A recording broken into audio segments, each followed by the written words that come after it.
Hello and welcome to the Navy Blue Corner. I'm Ian, joined as always by my good mate Lockie. And what a week it's been. The Blues have been the talk of the town after a massive win over GWS with easily our best performance of the season. Lockie, mate, how are you going and how are you enjoying the week?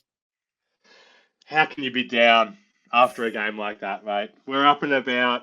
What are we, flag favourites? Is that what everybody's saying? Everybody on the Sure, bandwagon, 100%. jump aboard.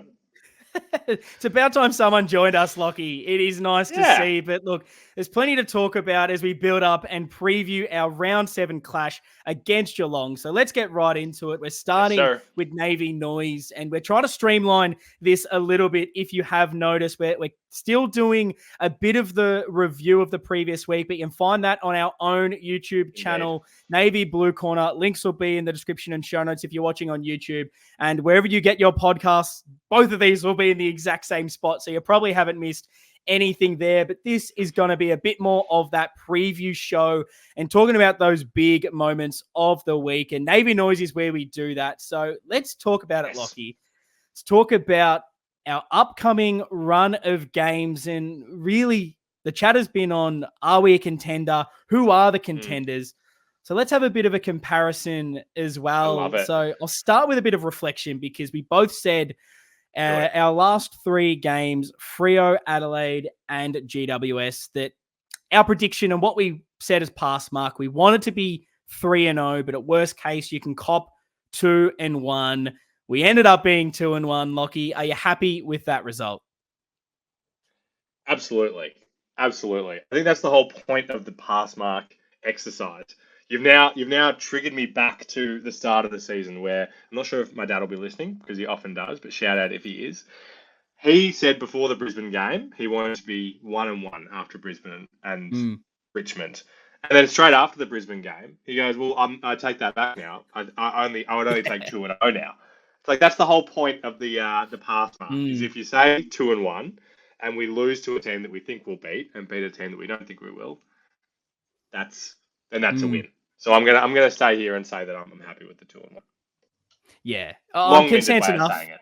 Yes, no, I agree. It is that thing that you just touched on though, where because we were able to get that win over GWS, it does make you really want that Adelaide one back. We were so close to doing it. Those are the fine margins, and we've been able to do enough by banking those early wins that you can't afford to lose one. You probably should have one. It's going to be a long season, so don't worry about that. So let's take a look at our next 3 big games. I'm doing this in installments of 3. Maybe it should be 4. Let me know with a bit of feedback, but I like the 3 to start with. It's a nice little taste rather than going the full course meal. So the 3 we've got coming up are obviously Geelong this week, Collingwood, then Melbourne. What's the pass mark for you, Lockie? And I want to know from those watching right now, what's your pass mark? Drop it in the comments right now on YouTube and let us know on the socials at Navy Blue Corner, because this is the thing we get to reflect on in a few weeks. It's a really good question. Like, it's been talked about that this is going to be a challenging run, and I agree. I think I have the same perspective as before. I think if we come out of this 2-1, I won't feel too differently about which one is which. Obviously, it changes the way that the wins and the loss happen. But I think looking at these teams, they're all. I wouldn't blame you for putting any of them in the contender bucket. Would that be fair to say? I agree. And we will touch on, don't you worry, that is literally my next question after this. We're going to go through who we think are the contenders and then see exactly how we kind of match up and compare to them. And yeah, I think those are clearly all in the conversation. Yeah, I think so. But Geelong would be the one out of the 3 that I think we most likely should win. That the ladder doesn't speak to that, as some people seem to get caught up a lot more in the ladder than others. But yeah, I think 2-1 for me. If we're sitting here in 3 weeks, I'll take it. That's a pass. Yeah, I agree. Obviously, we're sitting here. We want 3-0, but we're trying to be a bit more level-headed and realistic in what is the actual pass mark here, that at the end of the day, you can kind of come back to it and say, that's fair enough. That is absolutely fine. Tick that off. And I'm the same. I reckon 2-1 is that it's very doable. 3-0 is still something that can definitely happen. Weirdly, Definitely in play. I want to have this slight conversation in, like, I could be okay, and I do need to preface this, with going 1 and 2 from these 3 because of the quality of the opposition, because we've allowed banking those early wins and the injuries that we've kind of got at the moment, working a few things out as we develop. It wouldn't be the absolute worst thing. However, given after those 3 games to look even further ahead, we then have Sydney away, Gold Coast home, Port away, Essendon, then Geelong again. It really means that we just can't drop many of those games when kind of looking at those sort of 3 or 4 game runs. If you lose too many in this one, it just doesn't afford you the leniency going forward, where if that is to happen and we're reviewing, Sydney, Gold Coast, Port, I'm saying we've got to win all 3 of those now because we've dropped too many. So it's an interesting thing. How would you feel about only getting 1 from those 3? Would it be a disaster for you, Lockie? When you step back and say that our ambition was to be top 4 this season and get the double chance, and then say that we would be 6 and 3 in that scenario, I think there's pretty good logic to say that we would be on track in that regard. So, I mean, and it's so hard as well when it's so black and white in this way. Like a couple of 1-point losses to Collingwood and Melbourne, plus us absolutely dominating Geelong this weekend, has a very different flavour to, something a lot more negative. So I can see a world where I'm content with that. Yeah, and clearly so much can change week to week. We saw it in the week just gone, the loss to Adelaide. Gee, things aren't looking good. Maybe we aren't. No. Is it the start of a rut, or was it just a blip? And then you come out and absolutely pants GWS in the best performance of the season. So it's all about, if you are losing these games, can you learn from it? Can you grow? But now that we are 5-1, performing quite well and showing our best footy, Lockie, who are the current contenders for the flag? And how do we compare against those? And I do need to follow up on this, because any good interviewer needs to be able to follow up on things. And I wrote down here that you're not high on Geelong. I don't necessarily completely disagree, but I do want to hear your reasonings for that, because as we stand, a lot of people would probably have them in their top 3, I would say. I'd be pretty comfortable not having them in my top 3. I think it would be based on a few different factors, like obviously what they put out there last year. They're not a super different team to a team that wasn't too impressive last year. Obviously, you can then make the argument they won the flag the year before, but just taking last year into account, their opposition this year has not been great.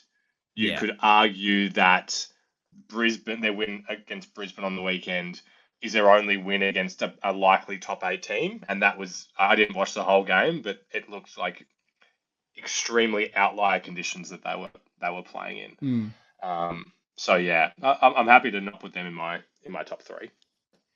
Yeah, I'd say at the moment, it's definitely difficult to rank them, because we just haven't seen a lot of football so far, and how many of these teams have played those high quality oppositions. It's almost insane that this run we're about to go on, we play all those kind of top 8 teams as things stand, all the people you believe would be contenders. And is that going to be more difficult for us simply because playing those back to back mean you don't get that break of kind of having a bit more of an easier opposition? I don't know. Time's going to tell. The teams I'm going to stamp out right now would be Sydney. I believe that they're playing some great football, and I've got a really good list. GWS are the other. And then to kind of tail it out from that, because I kind of have Sydney, GWS, and us as that kind of top 3 right now. Sure. And there's a slight gap between the next, which I'd have at Collingwood and Geelong. I think Geelong, they're still incredibly well coached, well set up defensively. They've got the weapons that we'll talk about in this sort of build-up episode in the Cameron, Hawkins, Stengel. They got guys that can kick goals. They do defend well. What's probably letting them down is their midfield. I don't think that there's the weapons in there that are going to get it done for a long season right now. I think I think they'll finish top 8, but they probably won't go all the way. And then Collingwood's that interesting team where haven't started amazingly, got their mojo back a little bit in that Port game, but weren't perfect for the whole contest. It looked in that first half as if, it was the same Collingwood we saw at the start of the season. So they probably haven't been as consistent.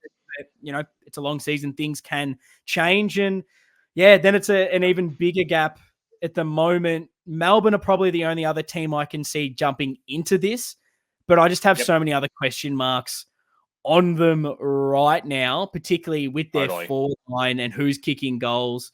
And then, I guess your Port, Brisbane, and Dogs, I'm going to need to see way more before they're even entering that conversation. So who are those top ones for you, and where are we in that discussion?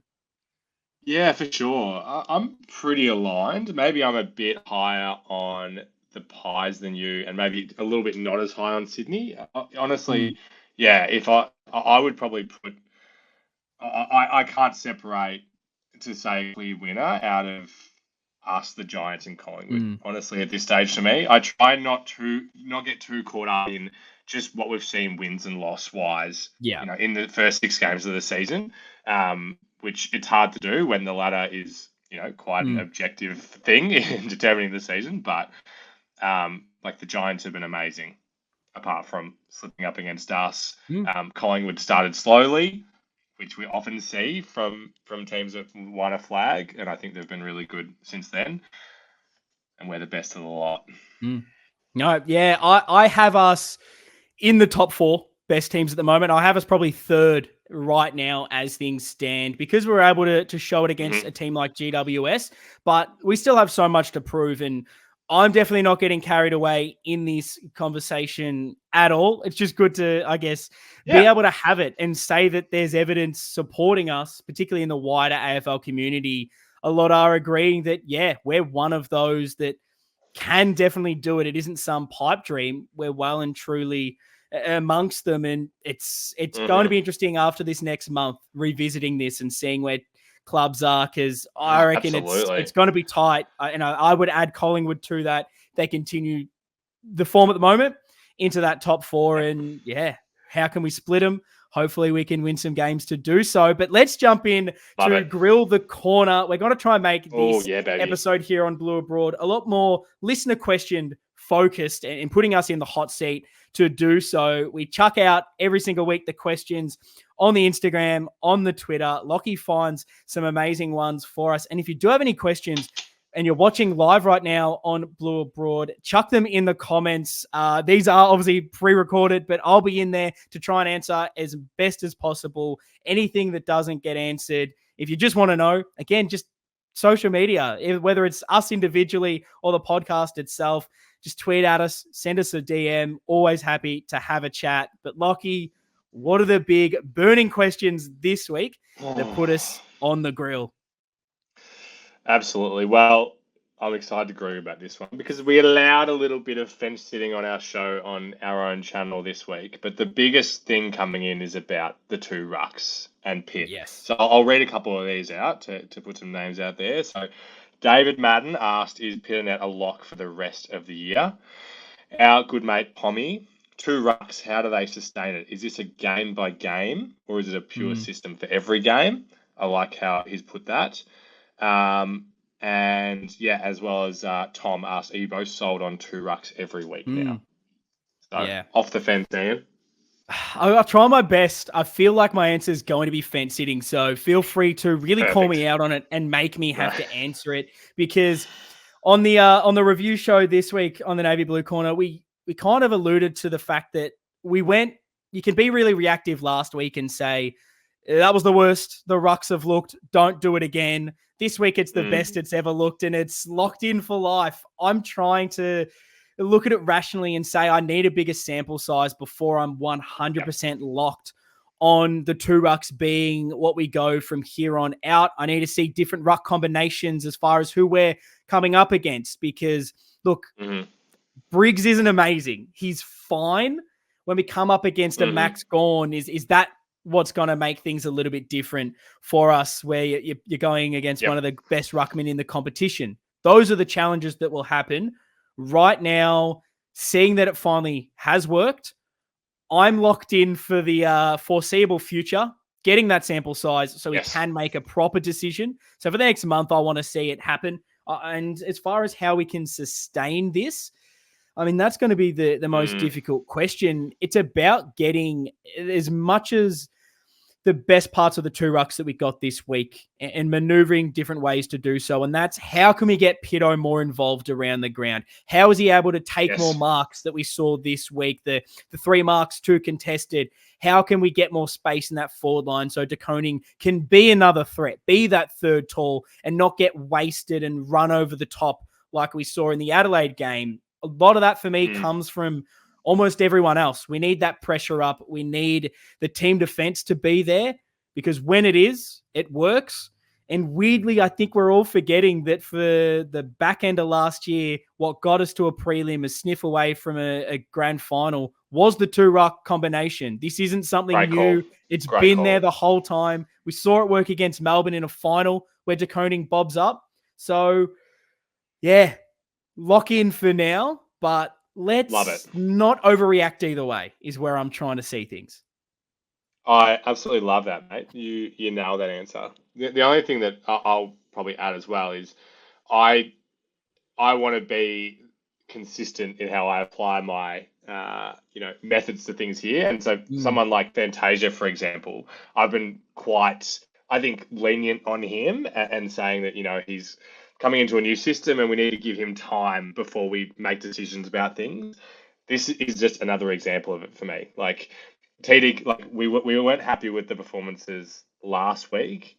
TDK went from being the sole ruck for the start of the season into being the second guy. Pitt was going back into all of this change. So it wasn't good then. It was good this week.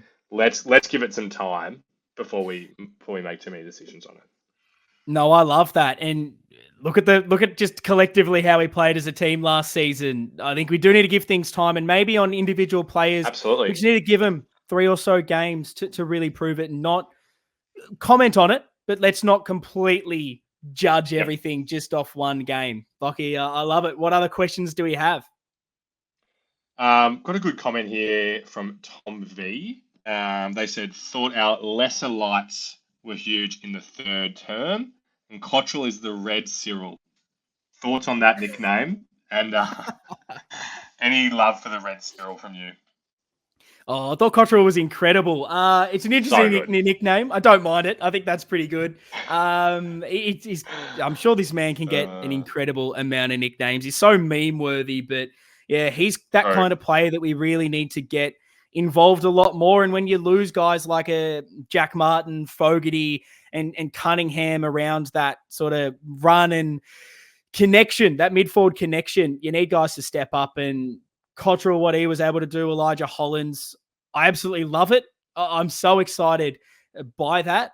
It's about getting them more involved, because we need to be entering the ball better inside 50. And if we can get those guys around it, I think we're going to see a massive amount of improvements, because Matty Cottrell, it seemed throughout that game that whenever that man touched the ball, we were kicking a goal off the back of it. Incredibly impressive. Literally. I'm excited about these final 2 questions for this segment. I'm looking forward to hearing your answers. This one is from Tim Gigantor, who often chucks a question in, so thank you very much for that. Will Cripps and Walsh take too many Brownlow votes off each other for either to be competitive this year? Great question. Ooh, that is a good question. Have you thought about Brownlow chances at all this year? I haven't, to be honest, because I was on Sam Walsh, and then as soon as he got injured, I went, oh no, there goes that. But then he's come back, and he could well and truly have the 6 from 2 games. He very much could. Incredible. Look, they may take the votes off each other. It tends to happen when teams have quite a lot of stars running through them. Weirdly, and maybe this is a crap answer, again, feel free to call me out on it. I'm keen to get some opinions.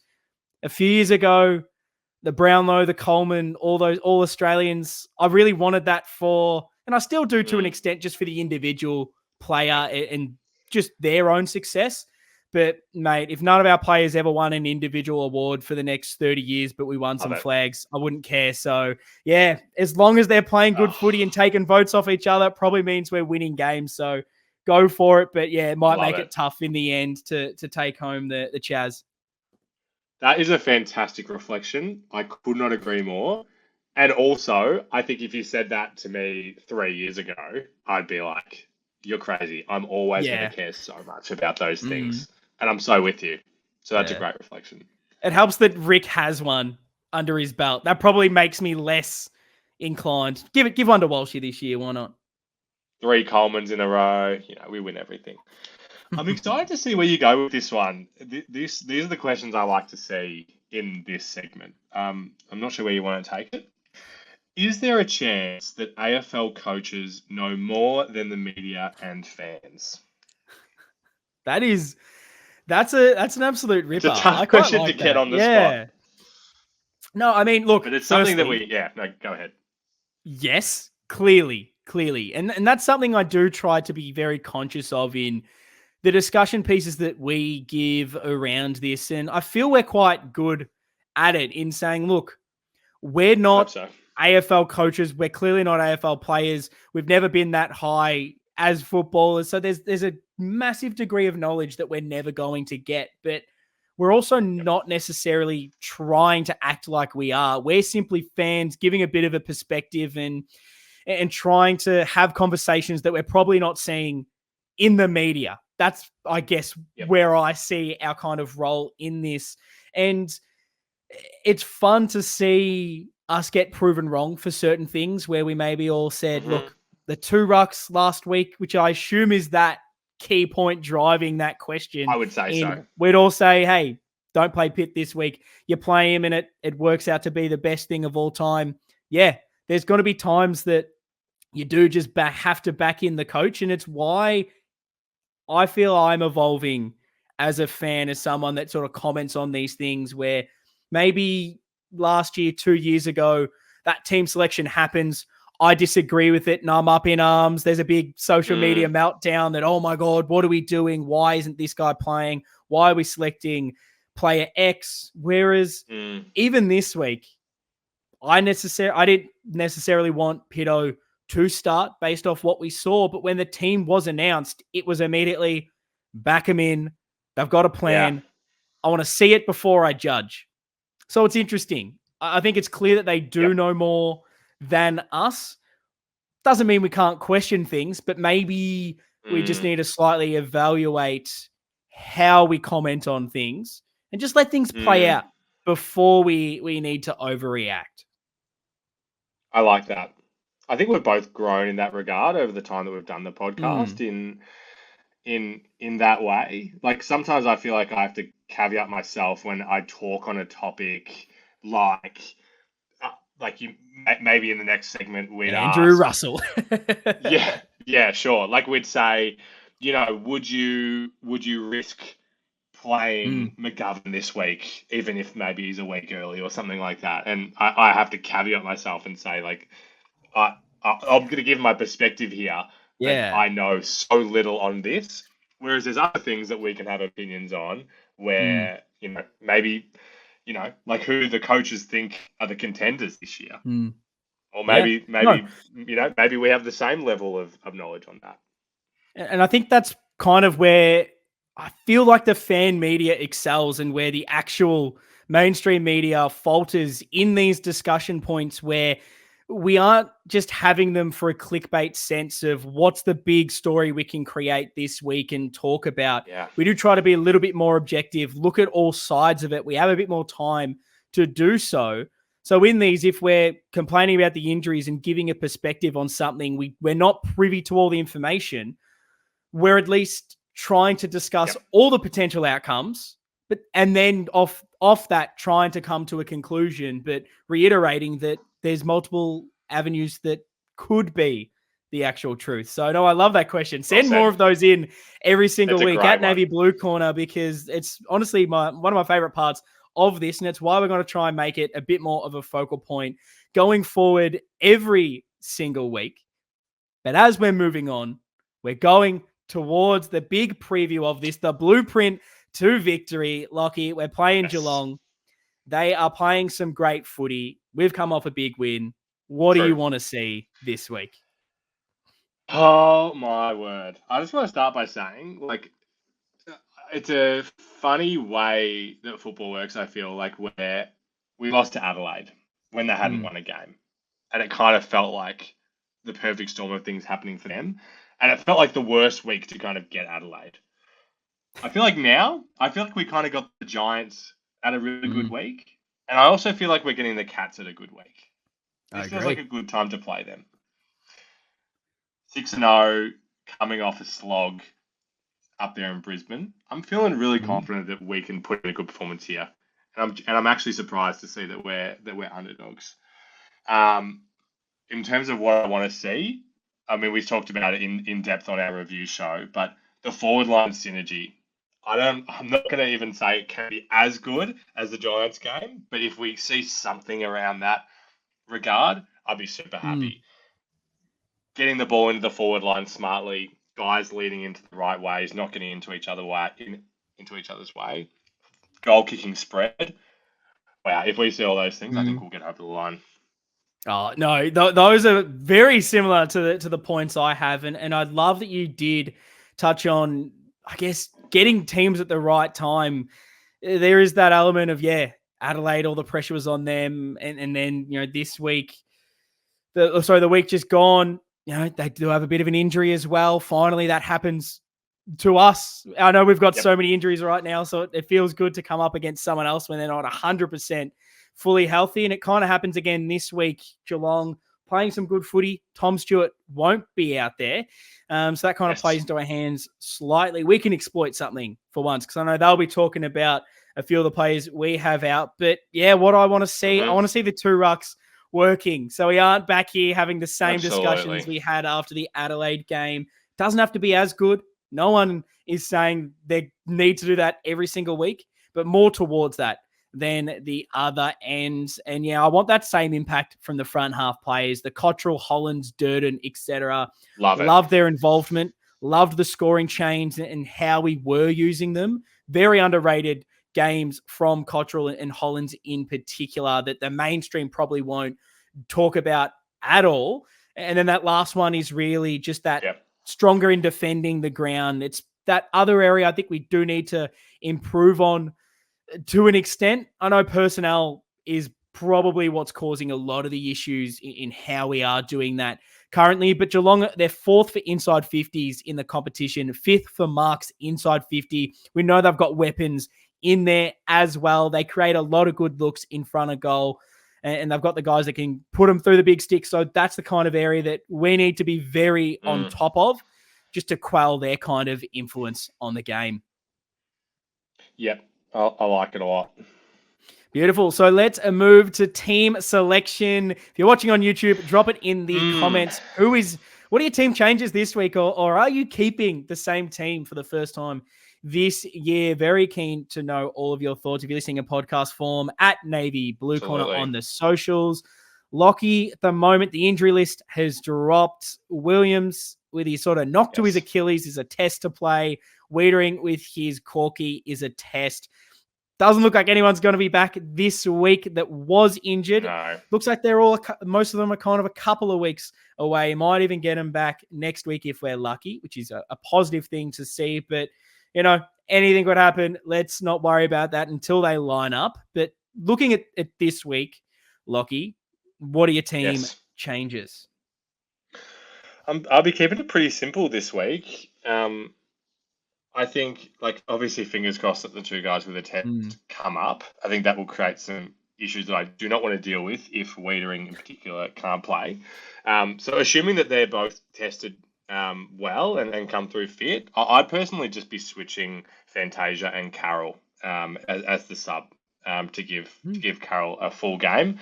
Fantasia's probably was the biggest underperformer for me this week. But there wouldn't be anyone necessarily knocking the door down enough for me to drop him at this stage. Yeah, no, that's interesting. I probably disagree on the Fantasia thing. I tried to watch him a little bit closer when I was watching this game back, and I get it, and he's still probably not playing to the standard that we're after. But I noticed that he's kind of playing a bit of a different role, and maybe this, to your point, maybe someone else can play this role better than him, but he's so high up the ground, often found himself in the sort of defense for us, and he seemed to be that kind of high half forward, almost pushing onto the wing at stages. And there was a bit of selfless running that I was enjoying seeing for him, creating space, trying to be a bit of a link throughout. And so I liked aspects of that, liked his cleanliness, and I kind of weirdly, now that I've noticed it, I do want to see one more week of it. Maybe like we've seen with an Ollie Hollands, where we know there's a role for him. It wasn't maybe working the best output wise, but we know it was eventually going to arise. This week he had his best game for the season. I'm hoping that can happen for Orazio. So I'm keeping him in this week because I liked how the forward line gelled. My only changes is basically it's tough. And it goes to what you said earlier about maybe not having the knowledge on this, but Williams, no, son. Yeah. Don't worry, even if you're ready to go. I had that thought too. We've had so many of those little niggles, particularly around the Achilles, the calves. I don't care if he's 100% fit. I'm just bringing in Cincotta this week to just wrap him in cotton wool, given Adam Sarge's injury as well. And then I would say managing Carroll in the sense that it's not a drop necessarily for poor performance. It's more, I can't get him into the starting lineup, and he's been the sub a few weeks in a row. He has had quite a bit of game time from those because of the early sub injuries. I just want him to get better continuity, better time to just in the VFL, get a full game, continue developing and improving, get the confidence of a full game. That's really the only reason I'm doing it. And I'm going to reward Binns for a bit of a sub debut, which isn't the ideal way to debut, but I don't know. I think we need to reward him at some stage for his performances and consistency in the VFL. He's versatile, can play half forward, can play on the wing, move other guys around there. So yeah, it's more just I want to give Carroll a full game somewhere. But yeah, very similar to you.